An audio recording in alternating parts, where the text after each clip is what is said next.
নবীজি বলে, যে নামাজ বেশি পড়ে আল্লাহ তাআলা তার চেহারা সৌন্দর্যময় করে। যার নামাজ যত বাড়বে তার চেহারার নুরানিয়াত সৌন্দর্য তত বাড়বে। হোক না সে কালো, হোক না সে নিগ্রু, কিন্তু তার চেহারা মায়াময়। বেলাল তো ছিল কালো, আল্লাহ তাআলার কাছে দামি।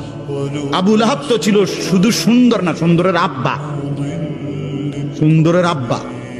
আবু লাহাব শব্দের অর্থ হইল সুন্দরের বাপ।